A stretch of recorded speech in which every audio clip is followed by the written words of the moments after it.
اللہ تعالیٰ کہتا ہے کہ کشتی اللہ کے حکم سے چلے گی اور اللہ کے حکم سے پہنچے گی. تو گویا کشتی کا بنانا، لکڑیوں کو جوڑنا، کشتی کو بہتر بنانا، یہ ساری چیزیں اللہ تعالیٰ کی تدبیر کے سامنے کام نہیں آئیں گی. اگر اللہ نہ چاہے تو کتنی مضبوط کشتی بھی بنا لی جائے اور اسے یہ کہا جائے کہ کشتی نہ ڈوب سکتی ہے، جیسے لوگوں نے ٹائٹن کشتی کو نام دیا تھا اور کہا تھا کہ یہ ڈوب نہیں سکتی. اللہ تعالیٰ اس قصے کے ذریعے بیان کرتا ہے کہ اگر سمندر میں کشتیاں چلتی ہیں تو یہ اللہ کے فضل کی وجہ سے چلتی ہیں. نہ اس کشتی میں لکڑی کا کوئی اثر ہے، نہ پانی کا کوئی اثر ہے. اللہ تعالیٰ نے کہا کہ کشتی جب بھی چلتی ہے یہ اللہ کے فضل سے چلتی ہے. اور بڑی حدیث مشہور ہے، اللہ کے نبی علیہ الصلوۃ والسلام ایک یہودی بچے کی عیادت کرنے آئے. آپ نے دیکھا کہ وہ بچہ اپنی آخری سانسوں کو گن رہا ہے، تو اللہ کے نبی نے اس کا حال چال پوچھنے سے پہلے اس کی آخرت کے بارے میں سوچا اور اللہ کے نبی نے اسے اسلام کی دعوت دی. اللہ کے نبی علیہ الصلوۃ والسلام نے کہا کہ مسلمان ہو جا. اس بچے نے اپنے باپ کی طرف دیکھا، یہودی بچہ تھا،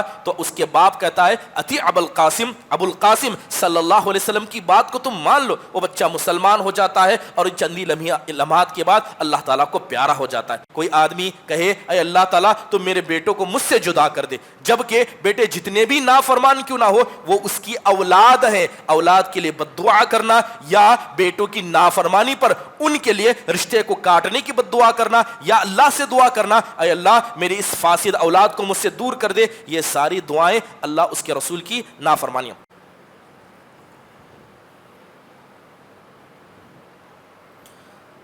السلام علیکم ورحمۃ اللہ وبرکاتہ. حامد و مصلیا اما بعد، اعوذ باللہ من الشیطان الرجیم، بسم اللہ الرحمن الرحیم. وَلَئِنْ أَذَقْنَا الْإِنسَانَ مِنَّا رَحْمَةً ثُمَّ نَزَعْنَاهَا مِنْهُ إِنَّهُ لَيَئُوسٌ كَفُورٌ. محترم حاضرین و حاضرات، یہ سورہ ہود کی آیت کریمہ ہے. سورہ ہود مکی صورتوں میں سے ایک صورت ہے. اس صورت کے اندر اللہ سبحانہ و تعالیٰ نے بہت سارے انبیاء علیہم الصلاۃ والسلام کے قصے بیان کیے ہیں، جن میں حضرت نوح، حضرت ہود، حضرت صالح، حضرت ابراہیم، حضرت لوط، حضرت شعیب اور حضرت موسیٰ علیہم الصلاۃ والسلام اجمعین ہیں. اس صورت کے نازل کرنے کے مقصد کو علماء اکرام نے بیان کرتے ہوئے کہا ہے کہ اللہ تبارک و تعالیٰ نے نبی صلی اللہ علیہ وسلم کے سامنے ما قبل انبیاء کے قصے کئی مقاصد کے خاطر بیان کیے ہیں، جن میں سے ایک عظیم مقصد نبی صلی اللہ علیہ وسلم کے دل کو تسلی دینا ہے کہ آپ کی قوم والے آپ کی بات کو نہ مان کر اور اسی طرح نبی کریم صلی اللہ علیہ وسلم کی نافرمانی کر کے جو آپ کے دل کو تکلیف پہنچاتے ہیں، یہ کوئی نیا نہیں ہے. اس سے پہلے انبیاء کے ساتھ ایسے معاملات ہوئے. میں نے جو آیت کریمہ پڑھی، اللہ سبحانہ و تعالیٰ اس میں ارشاد فرماتے ہیں کہ جب ہم انسان کو اپنی جانب سے اپنی رحمت کا تھوڑا سا مزہ چکاتے ہیں اور پھر وہ رحمت اس انسان سے کھینچ لیتے ہیں تو وہ مایوس ہو جاتا ہے اور اللہ کا ناشکرہ بن جاتا ہے. اور یہی انسان جب ہم اسے مصیبت کے بعد نعمتوں سے نوازتے ہیں تو یہ کہنے لگتا ہے کہ مجھ سے میرے گناہ صاف ہوئے اور وہ خوش ہو کر فخر کرنے میں لگ جاتا ہے. اللہ تبارک و تعالیٰ نے اس آیت کریمہ میں انسان کی ایک فطرت کا ذکر کیا، وہ فطرت جس کی بنیاد ہی اللہ تبارک و تعالیٰ کی نافرمانی کی طرف لے جاتی. یہ بات آپ جانتے ہیں کہ اللہ تعالیٰ نے انسان کے اندر کچھ کمیاں رکھی، کچھ ایسے عیب ہر انسان کے اندر ہیں جن عیب سے انسان بچ نہیں سکتا. جیسے کہ ہر انسان جب پیدا ہوتا ہے تو اس کی اصل جہالت ہوتی ہے، اس لیے اللہ تعالیٰ نے کہا انہ کان ظلوما جہولا، کہ بے شک انسان ظالم بھی ہے اور جاہل بھی ہے. لہذا ہر انسان کی بنیاد جہالت ہے، لیکن جیسے ہی بڑا ہوتا ہے دھیرے دھیرے وہ اللہ تعالیٰ کی دیے ہوئے علم کو سیکھنے لگتا ہے. اسی طرح انسان کا جو بنیادی حصہ ہے وہ اللہ تعالیٰ کی نافرمانی پر کہیں ابھارتا ہے. اللہ تعالیٰ ارشاد فرماتے ہیں کہ جب دنیا کی نعمت کسی انسان کو ہم دیتے ہیں اور دنیا کی نعمت ملنے کے بعد یہ بڑا خوش ہوتا ہے، لیکن ویسی نعمت چھین لیتے ہیں تو یہ اللہ کی ناشکری پر اتر آتا ہے. علماء اکرام نے لوگوں کی 3 حالتیں بیان کی ہیں۔ انسان کو جب نعمت ملے یا انسان کو جب مصیبت ملے، انسان اس نعمت اور مصیبت کے ساتھ جو تعامل کرتا ہے، جو ڈیل کرتا ہے، وہ 3 قسم کے طریقے سے ہوتا ہے۔ پہلی چیز یہ ہے کہ اللہ کے کچھ بندے ایسے ہوتے ہیں جو اللہ تعالیٰ کو مصیبت میں بھی یاد رکھتے ہیں اور اللہ تعالیٰ کو خوشی میں بھی یاد رکھتے ہیں۔ یہ لوگوں کی پہلی قسم ہے، یعنی مصیبت آئی تب بھی اللہ یاد تھا، تب بھی اللہ کی عبادت کرنے والے تھے، اور جب انسان کو خوشی ملی ہر اعتبار سے تنگ دستی سے دور تھے، اللہ کی ہر نعمت میں تھے، تب بھی انہوں نے اللہ کو یاد رکھا۔ تو ایسے لوگوں کے ساتھ اللہ کیا کرتا ہے؟ اللہ تعالیٰ ان کے ساتھ بھی ایسے ہی رہتا ہے۔ خوشی میں بھی اللہ ان کو اپنی نعمتوں سے نوازتا ہے، اور جب غم میں ہوتے ہیں تو اللہ تعالیٰ ان کا بھرپور ساتھ دیتا ہے۔ اللہ کے نبی علیہ الصلاۃ والسلام نے اسی بہترین کردار کی طرف اشارہ کرتے ہوئے کہا تھا، احفظ اللہ یحفظک احفظ اللہ تجدہ امامک۔ اللہ کے نبی نے کہا تھا کہ اللہ تعالیٰ کو تم یاد رکھو، اللہ تعالیٰ کے حدود کی تم حفاظت کرو، اللہ تعالیٰ تمہاری حفاظت کرے گا۔ اللہ تعالیٰ کو تم اپنی نگاہوں کے سامنے یاد رکھو گے، اور فرمایا کہ اگر تم اللہ کو خوشی میں یاد رکھو گے تو غم کے وقت اللہ تعالیٰ تمہیں یاد رکھے گا۔ جیسے کہ اللہ تبارک و تعالیٰ نے مثال بیان کرتے ہوئے کہا کہ اگر اللہ کا کوئی بندہ خوشی کے وقت میں اللہ کو یاد رکھتا ہے، اللہ کی فرما برداری کرتا ہے، جب اس پر مصیبت آتی ہے تو اللہ اپنے بندوں کا ساتھ نہیں چھوڑتا۔ مثال کے طور پر قرآن میں اللہ نے حضرت یونس علیہ الصلاۃ والسلام کا قصہ بیان کیا۔ یونس علیہ الصلاۃ والسلام اللہ کے ذکر کرنے میں ایک بڑی مہارت رکھنے والے انبیاء میں سے ایک نبی تھے۔ اللہ تعالیٰ ان کا ذکر کرتے ہوئے کہتا ہے، فلولا انہ کان من المسبحین، کہ جب حضرت یونس مچھلی کے پیٹ میں چلے گئے، اللہ کہتا ہے کہ اگر یہ اللہ کی تسبیح بیان کرنے والوں میں سے نہ ہوتے تو یہ مچھلی کے پیٹ میں قیامت تک باقی رہتے۔ مفسرین نے کہا ہے کہ حضرت یونس اللہ کی تسبیح ہمیشہ بیان کرتی، خاص کر مصیبت آنے سے پہلے۔ مصیبت آنے سے پہلے ہمیشہ اللہ کی تسبیح بیان کرنے والے تھے، تو جب مصیبت آئی تو اللہ تعالیٰ نے ان کی ما قبل نیکی کی بنیاد پر اللہ تعالیٰ نے ان کا ساتھ دیا۔ تو اللہ کا فرمان سیدھا تھا، اگر یہ مصیبت آنے سے پہلے خوشی کے وقت میں اللہ کو یاد کرنے والوں میں سے نہ ہوتے تو مصیبت کے وقت اللہ تعالیٰ بھی ان کا ساتھ نہیں دیتا۔ کچھ لوگ ایسے ہوتے ہیں جو خوشحالی میں اللہ کو یاد نہیں کرتے، مصیبت آنے پر اللہ تعالیٰ کے سامنے اپنے ہاتھوں کو پھیلا دیتے ہیں۔ جب اللہ تعالیٰ نعمت سے نوازتا ہے، صحت سے نوازتا ہے، جوانی سے نوازتا ہے، مال و دولت سے نوازتا ہے، تو کھل کر اللہ کی نافرمانی کرتے ہیں، لیکن جیسے ہی مصیبت آ جائے، موت سامنے نظر آنے لگ جائے تو اللہ والے بن جاتے ہیں۔ تو اللہ تعالیٰ ان کے ساتھ ان کے عمل کے اعتبار سے معاملہ کرتا ہے۔ بطور مثال اللہ تعالیٰ نے فرعون کا قصہ ذکر کیا۔ فرعون یہ ظالم تھا، اللہ نے اسے کیا نہیں عطا کیا تھا؟ اللہ نے اسے مال و دولت سے نوازا، اللہ تعالیٰ نے لوگوں پر اسے حکمرانی عطا کی، اللہ تعالیٰ نے اس کے لشکر سے نوازا، سب کچھ تھا، اللہ کی کھل کر نافرمانی کرتا، یہاں تک کہ انا ربکم الاعلی وما علمت لکم من الہ غیری جیسے بڑے بڑے جرأت مند دعوے اس نے کر ڈالے، لیکن جیسے ہی موت سامنے آ گئی تو اللہ کو یاد کرنے لگا۔ اللہ تعالیٰ کہتا ہے، اللہ تعالیٰ نے کہا آمنت، اللہ تعالیٰ نے فرعون کا نام لیتے ہوئے فرعون کے اس الفاظ کو ذکر کرتے ہوئے کہا کہ فرعون کہنے لگا آمنت انہ لا الہ الا الذی آمنت بہ بنی اسرائیل، کہ میں اس اللہ پر ایمان لاتا ہوں جس کے ساتھ کوئی شریک نہیں، جو معبود حقیقی ہے، اور اس رب پر ایمان لاتا ہوں جو بنو اسرائیل کا رب ہے، اور مسلمانوں میں سے ہو جاؤں۔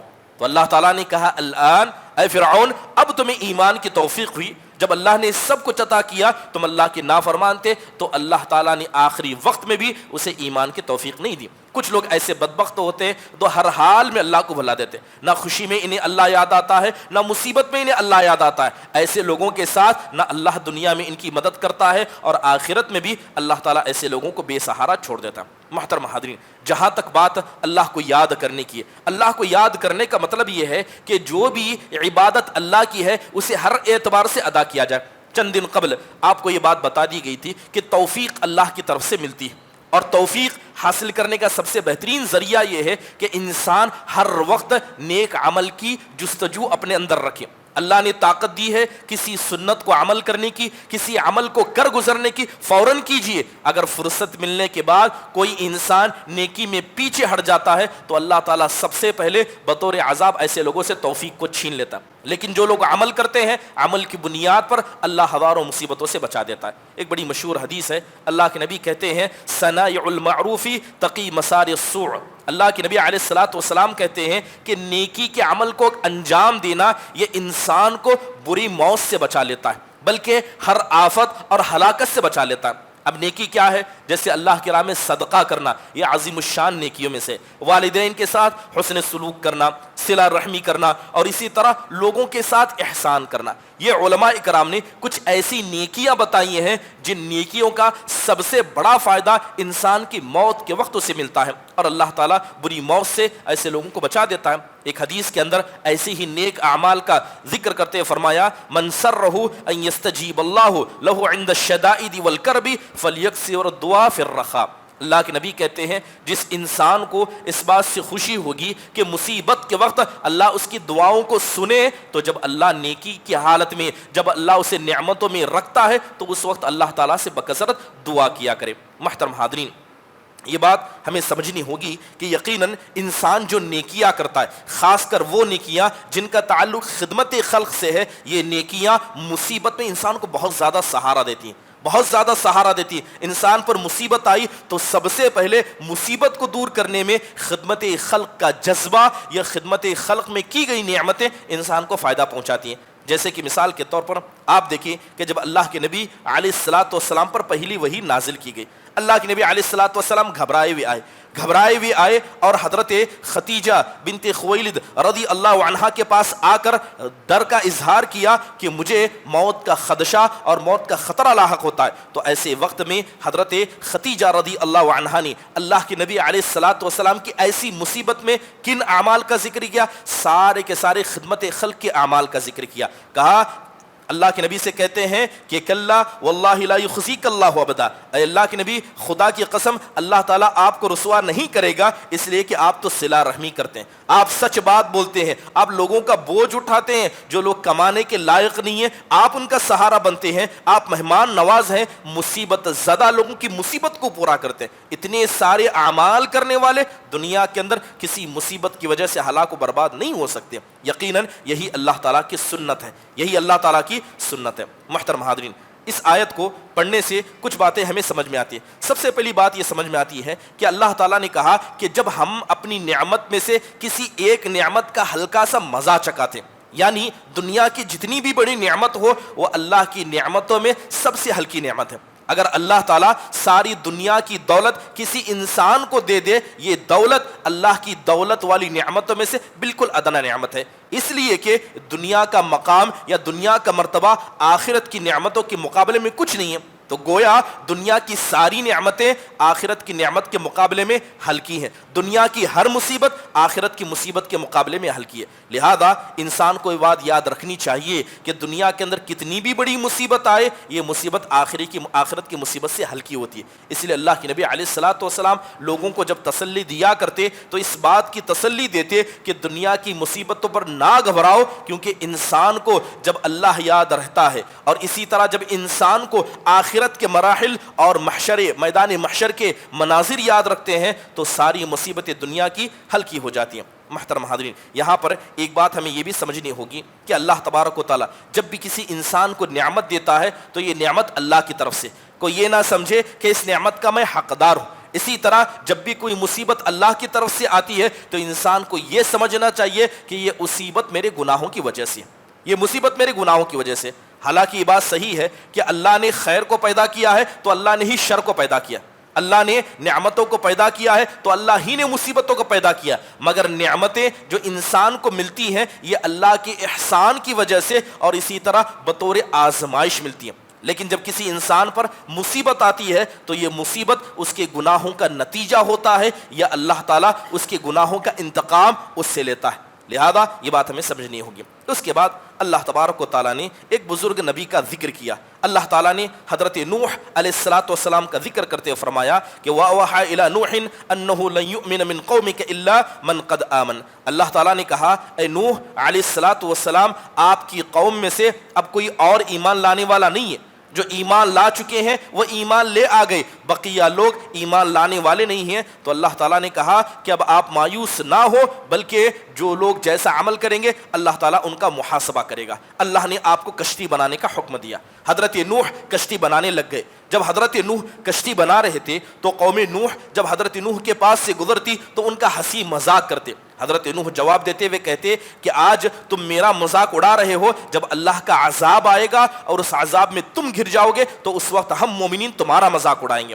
اس کے بعد اللہ تبارک و تعالیٰ کا قانون سچ ہوا، اللہ کا فیصلہ آیا، اللہ نے آسمان کو بارش نازل کرنے کا حکم دیا، زمین سے پانی ابلنے لگا، یہاں تک کہ اللہ نے چولہوں کا ذکر کرتے ہوئے کہا کہ وہ چولہے جن کے اندر آگ ہوتی ہے وہ چولہے بھی پانی کو برسنے لگے۔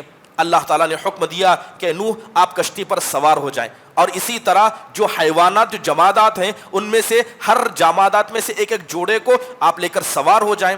حضرت نوح اللہ کے حکم سے سارے جوڑوں کو لے کر سوار ہو جاتے ہیں اور کشتی پانی کی کثرت کی وجہ سے تیرنے لگتی ہے، کشتی بہنے لگتی ہے۔ محترم حاضرین، اسی درمیان حضرت نوح علیہ السلام اپنے بیٹے کو پانی میں ڈوبتا دیکھتے، جو تیر رہا تھا اور کسی سمت جانے کا ارادہ کر رہا تھا۔ حضرت نوح علیہ السلام اپنے بیٹے سے کہتے ہیں، اے بیٹے تو مومنوں کے ساتھ ہو جا، تیرا شمار کافروں میں سے نہ ہو۔ گفتگو چل رہی تھی، پانی اتنا تیز تھا کہ اچانک ایک بڑا سا جھونکا پانی کا آیا، اچانک ایک بڑی سی موج آئی اور ان کے بیٹے کو ختم کر کے چلی گئی۔ اب جیسے ہی ساری کے ساری قوم نوح جب ہلاک و برباد ہو گئے تو کشتی جودی پہاڑ پر جا کر رک گئی۔ جیسے ہی کشتی وہاں رکتی ہے اللہ تعالیٰ زمین کو حکم دیتا ہے کہ زمین تو پانی کو پی جا، اللہ آسمان کو بارش برسانے سے روک دیتا ہے، سارا معاملہ ختم ہو جاتا ہے۔ حضرت نوح علیہ السلام اپنے ہاتھوں کو اٹھا کر کہتے ہیں، اے اللہ تو نے تو مجھ سے وعدہ کیا تھا کہ تو میرے گھر والوں کی حفاظت کرے گا، اور میرا بیٹا میرے گھر والوں میں سے تھا جو پانی کے اندر غرق اور ہلاک و برباد ہو گیا۔ اللہ تعالیٰ کہتا ہے، اے نوح تمہارا بیٹا تمہارے گھر والوں میں سے نہیں تھا، اس کا عمل غیر صالح تھا، لہذا آپ کے گھر والے وہ ہیں جو ایمان والے ہیں۔ آپ ایسا سوال نہ کریں جس کا علم آپ کے پاس نہیں ہے، ہم آپ کو نصیحت کرتے ہیں کہیں آپ کا یہ سوال آپ کو جاہل نہ بنا دے۔ حضرت نوح علیہ السلام نے کہا، اے اللہ میں تجھ سے تیری پناہ مانگتا ہوں کہ ایسا کوئی سوال کروں جس کا علم مجھے نہ ہو، اے اللہ تو اگر معاف نہ کرے، تو میری بخشش نہ کرے تو میں نقصان اٹھانے والوں میں سے ہو جاؤں گا۔ محترم حاضرین، اس قصے کو اللہ تعالیٰ نے ایسے ہی قرآن میں بیان کیا۔